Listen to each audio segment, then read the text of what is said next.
Nagre-review ng kanyang mga aralin. Malapit na ang final exams. Sinasabi sa iyo ng iyong kutob na ang mga bagay na ito ay isang napakalaking yaman. Pero alam mo pa rin ang kasabihang walang kasalanan ang taong may dalang kayamanan. Ang kasalanan ay nasa nag-iimbot. Kapag hindi mo kayang pamahalaan ang napakalaking yaman, isa lang ang kahihinatnan. Makakasama sa sarili at sa iba. Pagkatapos ng ilang oras na pag-iisip, huminga ka ng malalim. Hindi dapat malaman ng kahit sino ang bagay na ito. Panganib ito sa sarili ko at sa iba. Nang makitang bumalik ka na sa normal, nagdala si Bai Uyo ng isang baso ng tubig. Asawa, okay ka na ba? Lalo kang nakaramdam ng pagkakasala. Sorry. Nag-alala patuloy si Uyo sa akin. Umiling si Bai Uyo. Si asawa, pagod sa klase at trabaho. Hindi nakatulong si Uyo. Si Uyo dapat ang humingi ng paumanhin. Kumunot ang noo mo. You. Ang ganda mong magsalita. Halika, kiss tayo. Pagkarinig noon ni Bai Uyo, nagtataka siyang tumingin sa iyo. At natigilan din. Ang sinabi mo kanina ay mula lang sa panaginip mo kaninang hapon. Pero hindi mo inaasahan na nasabi mo pala ito. Akmang magpapaliwanag ka pa. Pero napansin mong ang pisngi ni Bai Uyo ay namumula ng kitang-kita. Mahina niyang isinubsob ang kanyang ulo sa iyong kandungan. Nahihiya. Huwag mo nang asarin si Uyo, asawa. Natuwa ka sa narinig mo. Si Bai Uyo, laging pinapamula at pinapabilis ang tibok ng puso ko. Ako naman, laging talo sa kanya. Pero ngayon, hehe. Kaya ko nang makuha ang campus bell na ito. Gamit lang ang salita. Ganito ba ang pang-aasar? Dahan-dahan mong hinalikan ang noo ni Bai Uyo. Nanginig ang katawan ni Bai Uyo. Pagkatapos ay binitawan mo si Bai Uyo. Pero hindi natuwa si Bai Uyo. Bakit bigla kang huminto? Kinindatan mo ang ilong ni Bai Uyo. Hindi ito kailangang madaliin. Yuyu, kapag may oras ka, pwede mo ba akong ipakilala sa pamilya mo? Hindi ka isang taong nag-iisip gamit ang ibabang bahagi ng katawan. Kapag tuluyan mo nang tinanggap si Bai Uyo, malamang ay mangangahulugan ito ng muling pag-aayos ng iyong buhay, kahit hindi mo masyadong kilala ang pamilya ni Bai Uyo. Pero sa school forum, laging may mga chismis na kumakalat.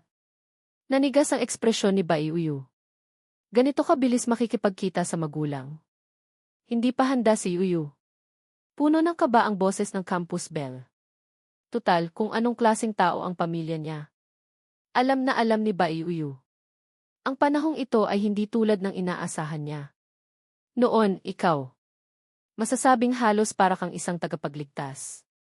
Na pumasok sa tahanan ng mga bai. Ang mga kondisyong inilatag mo noon. Masasabing walang sinuman sa pamilya bai ang makakatanggi.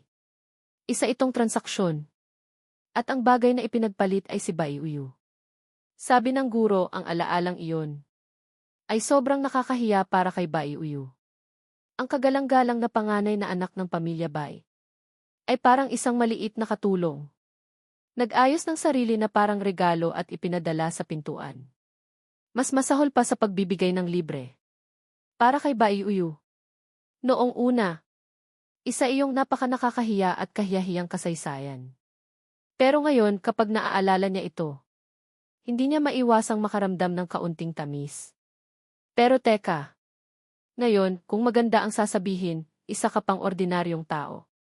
Kung masama naman, isa kang hikikomori na walang pera. Huwag nang pag-usapan ang pagpasok sa tahanan ng mga bai. Baka hindi ka pa makalusot kay Uncle Ming. Ang pamilya bai ay isang pamilyang negosyante. Maraming bagay ang nakabatay sa mga napaka-praktikal na bagay. Nang makitang ayaw ni Bai Uyo, hindi ka na rin namilit. Estudyante pa lang naman sa kolehiyo, di ba? Hindi kailangang magmadali. Magkatabi kayong nakahiga sa kama. Nag-usap pa kayo tungkol sa ilang bagay. Tungkol sa hinaharap ng eskwelahan at iba pa. Hanggang sa mawala ang epekto ng pampagising ni Uyo.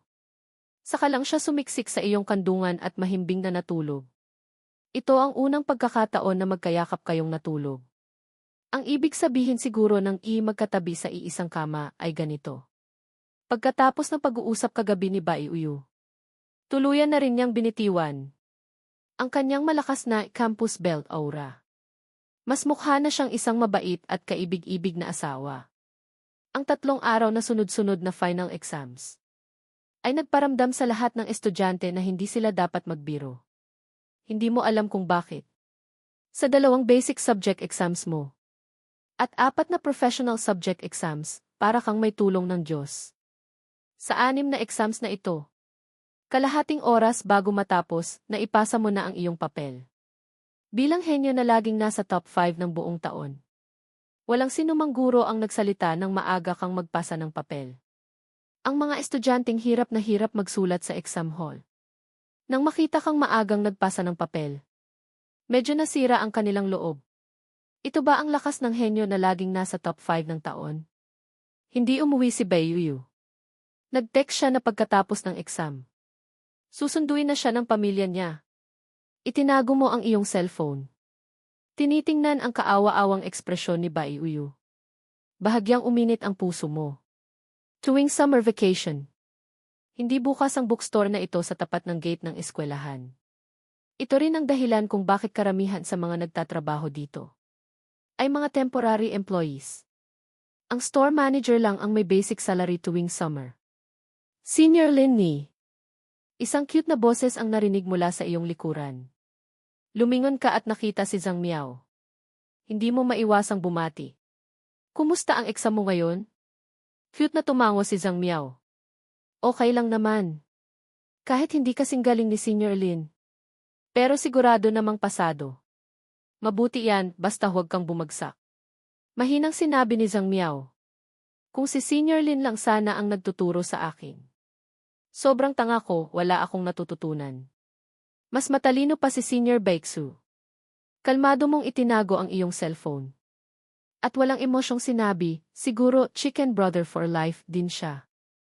Pag-angat ng tingin ni Zhang Miao, tinitingnan kanya na lalong tumatangkad at gumagwapo. Hindi niya alam kung bakit, nitong mga nakaraang araw, kapag tinitingnan kanya. Pakiramdam niya ay hindi may paliwanag na pagbabago sa iyong kilos. Ang cute na si Little Strawberry. Walang kasing sensitibong kakayahan sa pag-obserba si Bai Uyu. Kaya isa lang itong pakiramdam sa antas ng damdamin. Halimbawa, ang pinakasimpleng halimbawa, ay noong pinag-uusapan niyo si Bai Uyu. Sa iyong tono at emosyon, laging mas nangingibabaw ang paghanga kaysa pagmamahal. Alam ng sinumang normal na tao. Ang agwat ng inyong pamilya ni Bai Uyu. Hindi mo kailanman iniiwasan ang ganitong agwat at pagkakaiba. Kaya kapag pinag-uusapan si Bai Uyu, malinaw mong nararamdaman ang distansya ninyong dalawa. Pero ngayon wala na. Kalmado ka, puno ng tiwala sa sarili. May bakas ng hindi malinaw na salita sa mga mata ni Zhang Miao. Hindi niya maintindihan kung bakit sa loob lang ng 3 araw nagkaroon ka ng ganito kalaking pagbabago sa kilos. Senior Lin, sigurado akong magaling ka rin ngayon, no? Nakita ko sa forum dati na si Senior Lin, maraming basic subjects niya ay full marks. Siguradong sobrang sipag ni Senior Lin, no? Itinagilid mo ang iyong ulo, puno ng pagtataka ang iyong mukha. Hindi ba't dapat lang naman yan? Nahihiyang umiti si Zhang Miao. Ganito ba talaga? May lason ba ang taong ito? Habang may sasabihin pa sana si Zhang Miao. Isa pang boses ang narinig mula sa iyong likuran. Kasing linaw at kaibig-ibig ng huni ng ibon. Kuya Xiaolin, tapos ka na bang mag-exam? Sabay kayong lumingon ni Zhang Miao. At nakita niyo ang isang inosente at kaibig-ibig na babaeng puno ng maladalagang aura na tumatakbo palapit. Nakasuot siya ng uniforme ng King Mu na may katangian ng King Mu. Ang uniforme ng King Mu ay halos kapareho ng ordinaryong madilim na asul na pang-itaas at brown na maikling palda. Dahil dito, paborito ito ng maraming alumni. Tapos na rin bang mag-exam si Xinxin? Kumusta ang exam mo? Nakangiti mong hinaplos ang ulo ni Linxin. Isa itong nakasanayang kilos. Mula pagkabata, ganito na. Pero tinabig ni Linxin ang iyong kamay. Bawal hawakan ang ulo ko. Hindi ba't may sikat na meme tungkol dito sa internet kamakailan lang? Ang oras mo sa internet ay karaniwang ginugugol mo sa iba't ibang technical forums. Hindi ka masyadong pamilyar sa paggawa ng mga meme sa internet. Kaya nagpakita ka ng naguguluhang ekspresyon. Mahinang paalala ni Zhang Miao. Senior Lin, nitong mga nakaraang araw, may sinasabing touch dog head. Noon lang napansin. Nilink-sin si Zhang Miao. Ito ba si Little Strawberry? Muling lumabas ang kinatural na tulala na katangian. Walang kamalay-malay sa pagiging galit sa tono ni Lin-sin. Hi, kaklase. Ako si Zhang Miao. Pwede mo akong tawaging Strawberry. Schoolmate ako ni Senior Lindy. Ang prangka at cute na tono na ito ay nagpatulala kay Lin-sin. Hindi niya namalayang sumagot, hi. Ako si Lin-sin. Mula sa class 14 na ng freshman. Kapatid niya ako. May kapatid pa pala si Senior Lin? Napatakip sa bibig si Zhang Miao. Sobrang saya kong makilala ka. Kapag natural na tulala si Zhang Miao. May natural siyang cute na aura. Kaya walang kalaban-laban si Lin-sin at sumuko na. Malapit silang nagkamay. Talagang ang rason ay walang laban sa pagiging cute. Mauna na ako. Pupunta ako sa isang interview. Itinago mo ang iyong cellphone at ngumiti. Hanggang sa susunod na semestre. Parehong kumaway sina Zhang Miao at Lin-sin habang pinapanood kang umalis. Nang makalayo ka na. Saka lang muling lumingon si Lin-sin at sinuri si Zhang Miao. Sa mga kaibigan mo, marami ring kilala si Lin-sin. Halimbawa, ang ilang kapatid sa dormitoryo. At saka yung mga galing sa orphanage.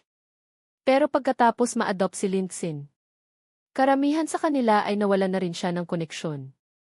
Ikaw lang ang lagi pa rin niyang kasama. Ang ganitong, hindi malinaw na salita, ay nagresulta sa pagiging masyadong sensitibo at rasyonal ni Lin-sin sa karamihan ng oras. Minsan pa nga ay nagmumukha siyang medyo tuso. Bilang isang ulila, ito ay isang kinakailangang paraan para mabuhay. Walang kinalaman sa pagiging marangal o mababa. Si Zhang Miao naman ay nasa kabilang dulo. Ayon sa karaniwang sinasabi, pinalaki siya ng kanyang pamilya ng may matinding pag-aalaga. Ito ang dahilan kung bakit si Little Strawberry, sa karamihan ng oras, ay mukhang napaka-inosente. Ang mga chismis tulad ng sobrang talino ni Senior Baixi ngayon ay karaniwang itinuturo ni Lizzie. Ang kaibigan niyang ito ay masasabing puno ng hipales intrigue skills. Zhang Miao, okay ka lang ba? Biglang nagsalita si Lin-sin. Lumingon si Zhang Miao, mausisang nakatingin kay Lin-sin. Lin-sin na lang ang itawag mo sa akin. Walang emosyong sinabi ni Lin-sin. Sa tingin ko, gusto mo rin ang Senior Lin mo, no? Natigilan muna si Zhang Miao. Tapos biglang namula ang buong mukha niya. Wala namang ganoon.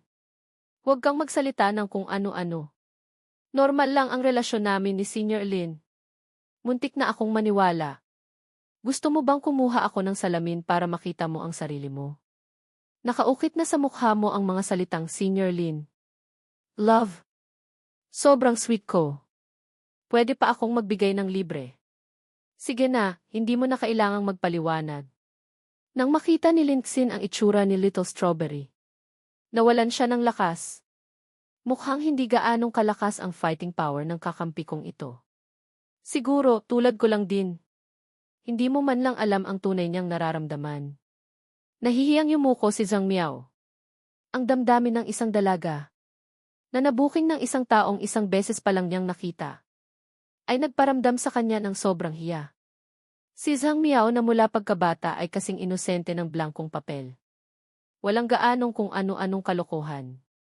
Siguro sa isip ni Little Strawberry, ang tinatawag na pag-ibig ay hindi naman talaga umiiral. Kung magkakasama ang dalawang tao, natural lang na magkakasama sila. Walang magawang tinapik ni Lin-sin ang balikat ni Zhang Miao. Strawberry. Mukhang marami ka pang kailangang matutunan. Talaga ba? Napatakip sa bibig si Little Strawberry sa gulat. Sa tingin ko, okay naman ang grades ko. Ang Senior Lin mo. Hindi ba't henyo siya sa inyong taon? Bakit wala kang ambisyon? Strawberry, magkampi tayo. Biglang sinabi ni Lin-Xin. Zhang Miao.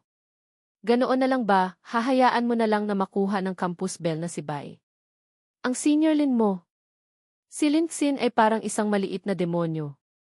May tumubong sungay sa kanyang ulo. Sa kanyang likuran, isang itim na pakpak ng demonyo. Ang bahagyang kumakampay. Ang inosente at cute mo. Isipin mo kung talagang kontrolado na ni Bai Uyu ang campus bell na iyon. Si Senior Lin. Wala ka ng kahit katiting na pagkakataon. Hindi tulad ko, kapatid niya ako. Kahit anong mangyari, kuya ko pa rin siya. At ikaw, sa tingin mo, papayagan ba ni Bai Uyu na manatili ang lahat ng babaeng gustong mapalapit sa kanya? Siguro dahil matagal ka na niyang kasama. Isa na ring henyo si Lin-Xin. Ang kalahating pananakot at kalahating pang-aakit na pagsasalaysay na ito ay talagang nakapagpatakot kay Little Strawberry. Sa kanyang maliit na isipan, lumitaw ang isang nakakalungkot na eksena. Strawberry, mula ngayon, huwag ka nang pumasok. Hindi ka na kailangan ng bookstore. Hindi. Hindi. Talagang hindi pwedeng mangyari iyon. Paulit-ulit na umiling si Zhang Miao. Talagang hindi pwedeng mangyari ang bagay na ito. Kung talagang ganito kawalang awa si Senior Lin, ano ang gagawin niya? Kakampi? Ano ang gagawin ko? Pag-angat ng tingin ni Zhang Miao. Dahil medyo maliit siya. Mula sa ilang anggulo. Masasabing legal na loli siya, walang kaduda-duda. Biglang natulala si Lin-Xin. Pakiramdam niya ay isa siyang napakasamang tao. Inaakit ang isang maliit na loli. Sa isang daan na walang balikan. Sa totoo lang, hindi ko pa rin alam. Pero siguro, ang summer vacation ang pagkakataon. Tuwing summer vacation, halos imposible silang magkita ni Bai Uyu. Kung sa panahong ito, hindi pa rin sila makakalapit sa isa't isa.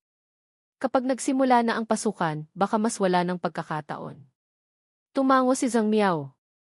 So, tuwing summer vacation, kailangan ko laging kasama si Senior Lin, tama? Hindi ito kailangang madaliin. Makinig ka sa utos ko. Siguradong magtatrabaho sa summer ang kuya ko. Alamin muna natin kung saan siya magtatrabaho sa summer. Tapos ganito, ganyan. Alam na alam ni Lin-Xin. Tutal, childhood sweetheart sila, magkasama silang lumaki. Bilang isang kwalipikadong mahilig sa dibdib. Ang kanyang kaalaman tungkol sa iyo ay hindi naman siguro mas mababa kay Bai Uyu. Kaya maraming bagay. Kapag siya ang kumilos, baka magkaroon pa ng masamang epekto. Pero iba si Zhang Miao. Sobrang cute ng isang ito. Ang kanyang kinatural na tulala na aura. Ang kanyang cute at malambot na itsura. Ang ganitong legal na loli sa karamihan ng pagkakataon. Kahit gumawa ng medyo hindi naaangkop na bagay. Hindi ka maghihinala. Ang mga bagay na hindi niya kayang gawin. Baka kayang gawin ni Zhang Miao. At dahil sa kanyang kinatural na tulala na katangian. Malamang ay wala kang anumang pag-iingat sa kanya. Nang maisip ito, hindi na iwasang mapabuntong hininga ni Lin-Xin. Bago lumitaw si Bai Uyu, ang kanyang pagiging childhood sweetheart na kapatid. Ang pinakamagandang paunang kondisyon. Pero hindi niya inaasahan na sobrang bilis ng kilos ni Campus Belbay. 2 linggo lang siyang nawala. Pati marriage certificate, kumuha na kayo ni Bai Uyu. Anong klaseng kasal ba ang ginagawa ng mga estudyante sa kolehiyo? At habang si Lin-Xin ay puno ng sama ng loob. Kay Bai Uyu. Isang itim na kotse. Ang pumasok sa isang napakalawak na marangyang mansyon. Napakaganda ng kapaligiran dito. Parang isang malaking hardin. Mula pa lang sa gate ng mansyon hanggang sa gusali kung saan sila nakatira. Mahigit 10 minuto ang biyahe ng kotse. May mga fountain, damuhan. Golf course, lahat kumpleto. Makikita mo pa na maraming katulong ang nag-aalaga ng mga halaman. May isip mo na ang pagpapanatili pa lang ng ganitong mansyon. Ang gastos ay tiyak na isang napakalaking halaga. Huminto ang itim na kotse sa harap ng villa. Bumukas ang pinto ng kotse. Si Bai Uyu na nakaputing mahabang damit ay bumaba mula sa kotse. Ang mga katiwala at katulong sa paligid ay bahagyang yumuko. Maligayang pagbabalik, Yaong Miss. Kalmado lang na tumango si Bai Uyu. Ito na ang tunay na elegante at marangal na dalaga. Ang magiging tagapagmana ng pamilya Bai. Si Bai Uyu, ang panganay na anak ng pamilya Bai, si Heming, na siya ring punong katiwala na nakipag-usap kay Bai Uyu. Sa inuupahang apartment dati, ay nakatayo sa gilid ng pasilyo ng sala. Pinapanood si Bai Uyu na kalmadong pumasok. Hindi niya maiwasang humanga. Ang Bai Uyu ngayon ay tuluyan ng nawala. Ang pagiging bata ng dalagita noon. Mature at matatag. Hindi kalabisan kung sasabihing isa siyang marangal na dalaga. Mahirap isipin na ang mabait na asawa sa inuupahang apartment. At ang panganay na anak na ito sa harap niya ay iisang tao. Uncle Ming. Bahagyang gumalaw ang mga mata ni Bai Uyu. At kinawayan si Heming bilang pagbati. Pagpasok sa sala. Isang lalaking nasa edad 60. Ang nakaupo sa sofa. Kalmadong nagbabasa ng dyaryo. Nakauwi na pala si Uyu. Si Beihai.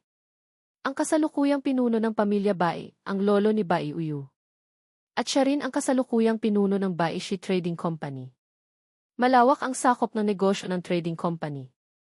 Sa larangan ng pananalapi, real estate, koleksyon at iba pa, sila ang nangunguna. Masasabing isa itong dambuhalang kumpanya. At ang matandang ito na parang agila ang itsura. Ang siyang kapitan ng dambuhalang barkong ito. Ang mga mata ng matanda ay kasing talas ng agila. Dahil lang nagbabasa siya ng dyaryo. Kaya ang matalas na tingin na iyon ay hindi direktang nakatutok kay Bai Uyu. Sa apong babaeng ito, nasiyahan din ang matanda. Kahit na ang kanyang mga grado ay masasabing pangkaraniwan lang. Pero pagdating sa negosyo at mahahalagang bagay, parang may kakayahan siyang manghula. Sa tulong ng lolo't apo, masasabing ang pag-unlad ng Baishi Trading Company ay muling umabot sa isang bagong tugatog. Mamaya, pagbalik ng tatay mo, pwede na tayong kumain. Tumango si Bai Uyu. Sige po, lolo. Kumpara sa pagiging makapangyarihan ni Beihai sa Baishi Trading Company, ang ama ni Bai Uyu na si Bai Ning ay medyo mahina ang dating. Tutal, nasa pwesto pa rin ang matanda ngayon. Kahit na si Bai Ning ay kasalukuyang may titulong rotating chairman ng Baishi Group. Pero ang kanyang pamumuno sa loob ng grupo ay malayong-malayo pa rin kay Beihai. At ang henerasyon ni Bai Uyu. Pagpasok sa kolehiyo, nagsimula na ring unti-unting humawak ng negosyo ng pamilya. Parehong pag-aaral at pagsasanay. Para sa ganitong pamilya, kahit 79 beses pang magkamali ang nakababatang henerasyon sa pag-aaral, okay lang. Basta isang beses lang magtagumpay, sapat na. Ang error tolerance rate na ibinibigay ng yaman ng pamilya ay napaka-imposible na. Pero hindi pa nagkakamali si Bai Uyu. Ang kanyang tagumpay ay nagparamdam sa matanda na kahiya-hiya siya. Mas inaalagaan niya ang kanyang apo kaysa sa kanyang anak.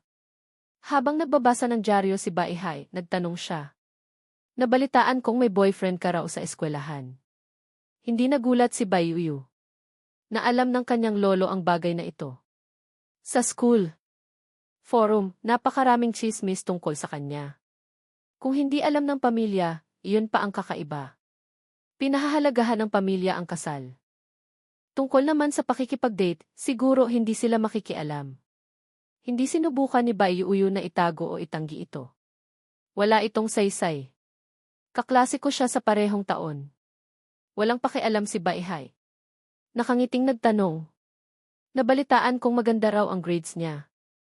Ang overall grades niya ay laging nasa top 5 ng taon. Sabi niya, sa pagkakataong ito, baka makapasok siya sa top 3. Isa siyang, hindi malinaw na salita, na may potensyal. Bahagyang kumirot ang puso ni Bai Uyu. Ang paggamit ng ganitong walang emosyon, na parang sinusuri lang ang halaga, para ilarawan ang taong mahal niya. Hindi maganda ang pakiramdam. Ang mga bagay na ito, ikaw na ang bahala. Rasyonal kang tao. Hindi mo na kailangan ang aming mga matatanda para mag-alala. Ang hiling ko lang sa bagay na ito ay isa lang. Pag-isipan mong mabuti. Walang emosyong sinabi ni Beihai. Tara na. Dapat dumating na rin ang tatay mo. Nasa taas ang lola mo. Tawagin mo siya. Mula simula hanggang wakas, hindi man lang tinanong ni Bai Hai ang pangalan mo. Para sa kanya, kung mag-boyfriend man ang apo niya o hindi. Ito ay isang proseso ng paglago na kailangang pagdaanan. Para maging isang dambuhalang negosyante. Kung sino man ang lalaking iyon, hindi mahalaga. Tutal, hindi papayagan ni Bai Hai ang isang taong hindi kabilang sa kanilang grupo na makasama ni Bai Uyu hanggang sa huli. Ang misyon ni Bai Uyu ay pamunuan ang pamilya Bai. At palagin pa ito. Sa prosesong ito, anumang tao o bagay na magiging hadlang kay Bai Uyu ay dapat na alisin ng walang pag-aalinlangan. Tutal, sa huli, mawawala rin naman, hindi na kailangang alamin kung sino at ano ang pangalan. Ang hapunan ng pamilya Bai ay laging magalang sa isa't isa. Ang pagkain ay pagkain lang. Walang pinag-uusapang anumang bagay. Sapat na ang tahimik na pagkain. Si Bai Uyu, mula pagkabata ay lumaki sa ganitong malamig na kapaligiran ng pamilya. Uminom siya ng hindi mainit at hindi malamig na sabaw. Tapos na ang hapunan ni Bai Uyu. Sa sandaling ito, si Bai Uyu ay sobrang nangungulila sa iyong inuupahang apartment. Dalawa kayong sabay kumakain. Hindi kailangang maging sobrang formal.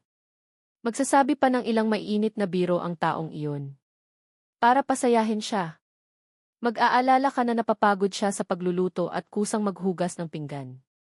Kapag busy siya sa pag-aaral, magluluto ka pa ng dalawang hindi kagandahan. Pero masarap na ulam. Iyon ang tinatawag na tahanan. Hindi isang pagtitipon. May dumaang usok sa mga mata ni Bai Uyu. Hindi napansin ng kanyang pamilya sa hapagkainan. At si Baining naman ay tahimik ding kumakain sa hapagkainan. Ang kanyang ama ay hindi marunong maging ama, siya rin. Ang relasyon nilang mag-ama ay parang isang malamig na kopya ng kanyang sariling relasyon sa kanyang ama. Paminsan-minsan, kapag nag-uusap sila tungkol din sa negosyo, hindi mo iisiping mag-ama sila ni Bai Hai. Mas mukha silang mga negosyante na nag-uusap tungkol sa negosyo. Para kay Bai Uyu, ang pagkaing ito, masasabing wala talagang lasa. Kahit na ang mga pagkaing ito ay gawa ng mga first-class chef. Ang mga handaan sa pamilya, ang kinakain ay ang atmosphere. At halata namang, ang handaan sa pamilya Bai ay walang tinatawag na atmosphere. Meron lang ay lamig. Busog na ako. Tatay, lolo, lola, kumain na po kayo ng dahan-dahan. Ang ina ni Bai Uyu ay maagang pumanaw. Ang negosyo ni Baining ay hindi rin nagpatuloy. Kahit alam ni Bai Uyu na si Baining ay mahigit sa isang kerida sa labas. Ang mga babaeng iyon ay hindi rin pinapayagan ni Bai Hai na pumasok sa tahanan ng mga Bai. Walang pakialam kung sino man sila. Si Bai Uyu, sa villa ng pamilya Bai, ay laging ang elegante at marangal na dalaga. Ang masunuring apo at ang maunawaing anak. Pagkatapos kumain, kusa rin siyang nagligpit ng mga plato. Ginawa ang lahat ng tungkulin ng isang apo. Ang pag-arte. Natutunan na ni Bai Uyu mula noong malaman niya ang mga bagay na iyon. Umabot na ng 12 taon ang kanyang pag-arte. Pati noong first year sa kolehiyo, umaarte pa rin siya. Hanggang sa pumunta si Heming. Hindi na nagtalaga ang pamilya ng ibang tao maliban sa kanya. Para alagaan ang buhay ni Bai Uyu. Saka lang siya, noong malapit nang matapos ang second year, pumunta sa iyo. Ang mga bagay na ito, syempre hindi mo alam. Siguro, hindi mo rin malalaman sa hinaharap. Ang sakripisyo ng pagmamahal sa isang tao. Ang pagtitiis, sakit, at pagpipigil, ang mga kadiliman at pressure na ito. Ayaw ni Bai Uyu na malaman mo na sasaktan siya. Hindi alam ni Linxin na hindi ka nagtrabaho sa summer. Sa halip, mula pa lang noong simula ng bakasyon, nasa inuupahang apartment ka na. Halos 17 oras kada araw na matinding trabaho. Walang tigil na pag-order online ng mga hardware equipment. Server computing power support, ang ipinapadala sa inuupahang apartment. Sa wakas, ang misteryosong code na lumitaw sa iyong isipan ay muling naisagawa mo sa iyong bagong binuong computing power matrix. Pagkatapos ay